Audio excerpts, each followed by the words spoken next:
May 26, 2003, Aaron Ralston was hiking. A boulder fell on his right hand. He waited 4 days.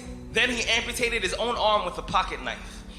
On New Year's Eve, a woman who was bungee jumping in Zimbabwe, the cord broke. She then fell into a river and had to swim back to land in crocodile-infested waters with a broken collarbone. The most amazing part of these stories is when asked about the experience, they all smiled, shrugged, and said, I guess things could have been worse. When your day is a museum of disappointments hanging from events that were outside of your control.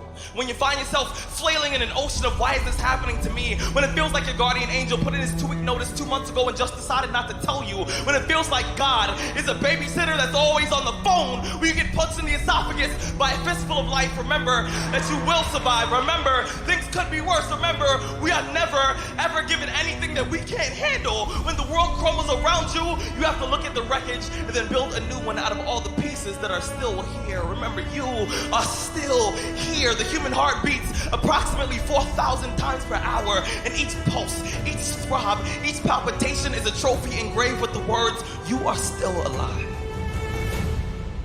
You are still alive.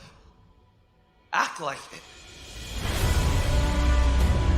I invested too much to quit. I made too many sacrifices to give up. We've come too far. We've been through too much. We've seen too much. We've had too many victories.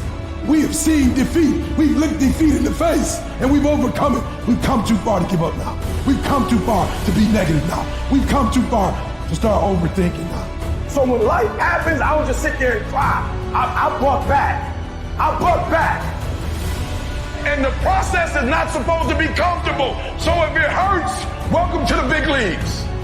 If you feel like you're under heat, praise God. If you feel like you're being pressured, praise God. But when God looks like he's pulling you back, eventually he's gonna let you go. And the farther he pulls you back, the farther he pulls you back, once he releases you, boom. The spirit of resiliency, the spirit of grit, it's in your DNA, it's in your blood. Overcoming is in your blood. Getting through adversity is in your blood. Your ancestors got through so much more. We will be all right. We need to focus on where we're going, not where we come from and what's happening. I just need you to keep walking toward it. I don't need you thinking about it no more. You're doing too much thinking. You analyze it too much. You're talking yourself out of it. I don't know if this is gonna work. I tried and it didn't work. I just need you to keep moving. I need you to make up in your mind that the only way you can lose is if you quit. And I just need you to keep going. You gotta tell life, I don't know who you've been dealing with, but you ain't dealt with me. You gotta tell bankruptcy. You gotta tell divorce.